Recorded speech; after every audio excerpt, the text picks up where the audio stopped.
നമുക്ക് വലിയ പുണ്യം കിട്ടുന്ന ആമല.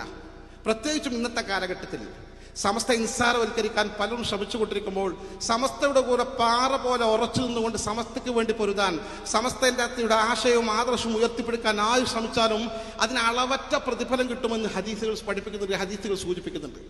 ഇപ്പോൾ മുസ്ലിം സാമുദായിക രാഷ്ട്രീയ പാർട്ടികളുടെ സ്ഥാനം ദുരുപയോഗം ചെയ്തുകൊണ്ട് മുസ്ലിം സമുദായത്തിലെ ഏറ്റവും പ്രബലമായ സമസ്ത കേരള ജംഇയ്യത്തുലമയെ ഇകഴ്ത്തി കാണിക്കാനും ദുർബലപ്പെടുത്താനും കിണഞ്ഞ ശ്രമം നടത്തിക്കൊണ്ടിരിക്കുകയാണ് അതിൻ്റെ സംസ്ഥാന സെക്രട്ടറി പദത്തിൽ ഇരിക്കുന്ന ചാലിയത്തുകാരനായ ഒരു സുഹൃത്ത്. വളരെ ഖേദകരമാണ്. അയാൾ എന്തൊക്കെയാണ് പറഞ്ഞുകൊണ്ടിരിക്കുന്നത്? വളരെ മോശമായ നിലയിൽ. കാരണം വഹാബിയാണ് അദ്ദേഹം. വഹാബി പ്രസ്ഥാനത്തിൽ മൂടുറച്ചു പോയ സുന്നത്ത് ജമാഅത്തിനോട് അടങ്ങാത്ത കലിപ്പുള്ള ആ വഹാബി പ്രസ്ഥാനത്തിന് വേണ്ടി എന്തും ചെയ്യുന്ന ഈ ഒരു വ്യക്തി തൻ്റെ രാഷ്ട്രീയ സ്ഥാനമാനങ്ങൾ ദുരുപയോഗം ചെയ്തുകൊണ്ട് സമസ്ത കേരള ജംഇയ്യത്തുലമയ്ക്ക് ദീൻ പഠിപ്പിക്കാനും സമസ്ത കേരള ജംഇയ്യത്തുലമയ്ക്ക് CICയെ പഠിപ്പിക്കാനും ഇറങ്ങി തിരിച്ചിരിക്കുകയാണ്. ഒരു കാര്യം പറയാം, അത്തരത്തിലുള്ള സെക്രട്ടറി അല്ല, ജനറൽ സെക്രട്ടറി അല്ല, ആര് ശ്രമിച്ചാലും ശരി സുന്നത്ത് ജമാഅത്തിന്റെ മക്കൾക്ക് സമസ്ത കേരള ജംഇയ്യത്തുലമയുടെ പണ്ഡിതന്മാർക്ക് ദീൻ പഠിപ്പിക്കാനോ അവരോട് ഒന്നിപ്പിക്കാനോ അവർക്കുള്ള ഭിന്നിപ്പ് വളർത്താനോ ശ്രമിച്ചാൽ ആ ശ്രമം സുന്നത്ത് ജമാഅത്തിന്റെ മക്കൾ അനുവദിക്കുന്ന പ്രശ്നമല്ല. പ്രശ്നം ഉണ്ടാക്കിയേ കോലിട്ടിളക്കുക. ഇവിടെ സമസ്തയും മുസ്ലിം ലീഗും നല്ല നിലയിൽ മുന്നോട്ട് പോകുന്ന സാഹചര്യമാണ്. CIC പ്രശ്നം പരിഹരിക്കാൻ എല്ലാ യത്നങ്ങളും അവർ നടത്തിക്കൊണ്ടിരിക്കുകയാണ്. പ്രത്യേകിച്ചും ഏറ്റവും അവസാന ഘട്ടത്തിൽ ബഹുമാന്യ പാണക്കാട് സയ്യിദ് സാദിഖ് അലി ശിഹാബ് തങ്ങളും PK കുഞ്ഞാലിക്കുട്ടി സാഹിബ് മുൻകൈയെടുത്ത് ബഹുമാനപ്പെട്ട ജിഫ്രി തങ്ങളും MT ഉസ്താദും കൊയ്യോട് ഉസ്താദും 3-4 തവണ വ്യത്യസ്ത ഹോട്ടലുകളിൽ ഒരു പത്രക്കാരും ചാനലുകാരും അറിയാതെ സ്വസ്ഥമായിരുന്നു ഈ പ്രശ്നങ്ങൾക്ക് അവസാന മധ്യസ്ഥ ശ്രമം നടത്തിയിട്ടുണ്ട്. ഇയാൾ പറയുന്നത് അങ്ങനൊന്നുമില്ല. ഇയാൾ പറയുന്നത് എന്താണെന്ന് വെച്ചാൽ അവരെ കുട്ടി ബന്ധമില്ല, സമസ്ത ഒരു കോണമായി പോയിക്കോട്ടെ, സമസ്ത ഈ വഴിക്കും പോയിക്കോട്ടെ, പിന്നെന്തിനാ ഇനി പുതിയതായിട്ട് ഈ CICന്റെ പ്രശ്നം പറയണത്? എന്തിനാണ് CICന്റെ പ്രശ്നത്തിൽ ഇടപെടുന്നത്? അങ്ങനെ മുസ്ലിം ലീഗിന്റെ നേതാക്കന്മാർ പറഞ്ഞിട്ടില്ല, സമസ്തന്റെ നേതാക്കന്മാർ പറഞ്ഞിട്ടില്ല. അങ്ങനെ പോണ വഴിക്കാർ പോകാൻ പറ്റൂല. കാരണം സമസ്തയുടെ സ്ഥാപനങ്ങളുമായി എവിടേക്കാണ് CICക്കാർ വേറിട്ട് പോകുന്നത്? സമസ്തയുടെ സ്ഥാപനങ്ങളല്ലത്.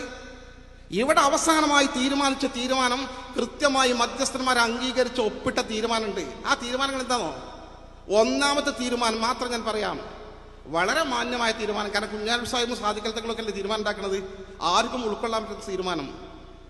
വഫിയ സംവിധാനവും CICയും പൂർണ്ണമായും സമസ്ത കേരള ജംഇയ്യത്തുലമയുടെ ഉപദേശ നിർദ്ദേശങ്ങൾക്ക് വിധേയമായി നടത്തുക. ആർക്കാണ് തർക്കം? പട്ടിക്കാട് ജാമിഅ അറബി കോളേജും ജൂനിയർ കോളേജുകളുണ്ട്, ദാർഹുദയും അതിൻ്റെ ജൂനിയർ കോളേജുകളുണ്ട്, നന്ദി ദാറുസ്സലാമും അതിൻ്റെ ജൂനിയർ കോളേജുകളുണ്ട്, കടമേർ റഹ്മാനിയ കോളേജും അതിൻ്റെ ജൂനിയർ കോളേജും ഉണ്ട്, അസ്അദിയ കോളേജും അതിൻ്റെ ജൂനിയർ കോളേജും ഉണ്ട്, അഷ്അരിയ കോളേജും അതിൻ്റെ ജൂനിയർ കോളേജുകളുമുണ്ട്, അതുപോലെ ഇർഫാനിയ കോളേജും അതിൻ്റെ ജൂനിയർ കോളേജുകളുണ്ട്. സമസ്തക്ക് ഒരുപാട് വിദ്യാഭ്യാസ ഏജൻസികളുണ്ട്. അതൊക്കെ സമസ്തൻ്റെ രീതിയിൽ തന്നെയല്ലേ പോകേണ്ടത്? ആർക്കാ തർക്കമുള്ളത്? സമസ്തയെ വെല്ലുവിളിച്ചുകൊണ്ട് പോകുന്ന ഒരു സാഹചര്യം വന്നപ്പോൾ സമസ്ത അതിൽ ഇടപെട്ട് ഒരു പ്രശ്നം തീർക്കാൻ ഇറങ്ങി തിരിച്ചാൽ മധ്യസ്ഥന്മാർക്ക് ഇങ്ങനെ പറയാൻ കഴിയൂ, സമസ്തയുടെ ഉപദേശ നിർദ്ദേശങ്ങൾ അനുസരിച്ച് പോകണം.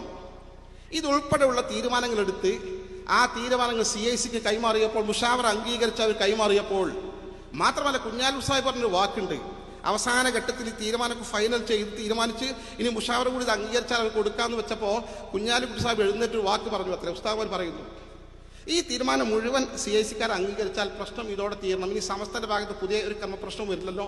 ഇല്ല. അഥവാ ഈ തീരുമാനം നമ്മളൊക്കെ എടുത്തൊരു തീരുമാനം, ബഹുമാനപ്പെട്ട സാദിഖ് തങ്ങളുണ്ട്, ഞാനുണ്ട്, നിങ്ങൾ വലിയ വലിയ ആളുകളെ സമസ്തൻ്റെ ആലിമീങ്ങളും മഹാന്മാരുണ്ട്, നമ്മൾ സംയുക്തമായിട്ട് തീരുമാനം ഇനി അവർ അംഗീകരിക്കുന്നില്ലെങ്കിൽ ബഹുമാനപ്പെട്ട സാദിഖ് അലി ശിഹാബ് നേതൃസ്ഥാനം രാജിവെക്കണം. ഓക്കെ, അതും ശരി. അങ്ങനെ എടുത്ത തീരുമാനം അപ്പം നിലവിലുള്ളത്, ആ തീരുമാനം അവർ തള്ളി. അങ്ങനെ നിൽക്കുകയാണ്. ആ പ്രശ്നം പരിഹരിക്കാമെന്ന, അത് നടപ്പാക്കും എന്ന നിലയിലാണ് നേതാക്കൾ നിൽക്കുന്നത്. എന്നിട്ട് അതിൽ വന്നിട്ട് ഇതൊക്കെ മാറ്റിമറിച്ചിട്ട് കള്ളപ്രചരണങ്ങൾ നടത്തിക്കൊണ്ട് ആ പ്രശ്നങ്ങൾ അവസാനിച്ചിട്ടുണ്ട്, അവരെ വഴിക്ക് വിടണം, ഇനി CICന്റെ പ്രശ്നം സമസ്ത ഉന്നയിക്കാൻ പാടില്ല. ആരാണ് ഇയാൾ സമസ്തയെ ഉപദേശിക്കാൻ? എന്നല്ല, ആരാണ് ഇയാൾ പാണക്കാട് സാദിഖ് അലി ശിഹാബ് തങ്ങളെ ഉപദേശിക്കാൻ? ആരാണ് ഇയാൾ PK കുഞ്ഞാലിക്കുട്ടി സാഹിബിനെ ഉപദേശിക്കാൻ? മുസ്ലിം ലീഗിന്റെ സംസ്ഥാന സെക്രട്ടറി സ്ഥാനത്ത് ഇരുന്നു കൊണ്ട് സമസ്ത കേരള ജംഇയ്യത്തുലമയെ വഹാബിയായ ഈ ഷാഫി ചാലിയം ദുർബലപ്പെടുത്താനും ഇകഴ്ത്താനും ഭിന്നിപ്പിക്കാനും മുസ്ലിം സംഘടനകളുടെ സ്വാഭാവികമായ പ്രശ്നങ്ങൾ പരിഹരിക്കാൻ മുൻകൈ എടുക്കുന്നതിന് പകരം തൻ്റെ ആദർശം ദുരുപയോഗം ചെയ്തുകൊണ്ട് ഈ തന്റെ ആദർശം ഉപയോഗപ്പെടുത്തിക്കൊണ്ട് സമസ്ത കേരള ജംഇയ്യത്തുലമയെ തകർക്കാൻ ശ്രമിക്കുകയാണെങ്കിൽ ആ ശ്രമം കേരളീയ മുസ്ലിം സമൂഹത്തിന് മുന്നിൽ വിലപ്പോകുന്ന പ്രശ്നമേ ഇല്ല എന്ന് സാന്ദർഭികമായി ശ്രദ്ധയിൽപ്പെടുത്തുകയാണ്. പറയാതിരിക്കാൻ നിർവാഹമല്ല. ഇങ്ങനൊന്നും മുസ്ലിം ലീഗിന്റെ നേതാക്കന്മാർ ആരും ഉണ്ടായിട്ടില്ല. മുസ്ലിം ലീഗിൽ എത്രയോ മുജാഹിദ്, നല്ല ഭക്തന്മാരായ മുജാഹിദുകൾ ഉണ്ടായിട്ടുണ്ട്.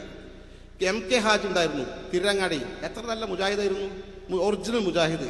പക്ഷെ അദ്ദേഹത്തിനറിയാം സമസ്തയുടെ മഹത്വം. മുസ്ലിം ലീഗിലെ മഹാഭൂരിപക്ഷം സമസ്തക്കാരാണ്. വേണ്ട, കഴിഞ്ഞ party secretary KP Majeed Sahib ഒരു മുജാഹിദ് ചായവുള്ള ആശയക്കാരനാണ്. മൂപ്പര് തിരുന്നിട്ട് അവിടെ വന്നിട്ടില്ല. എത്ര കാലത്തെ പാർട്ടി ജനറൽ സെക്രട്ടറിയായി.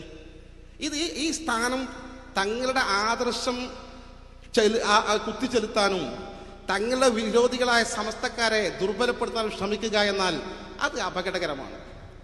പിന്നെ തെറ്റായ ധാരണകൾ പ്രചരിപ്പിക്കുന്ന ആളുകളുണ്ട്. മുജാഹിദ് ജമാഅത്ത് അതൊന്നും ഇപ്പോൾ വല്ല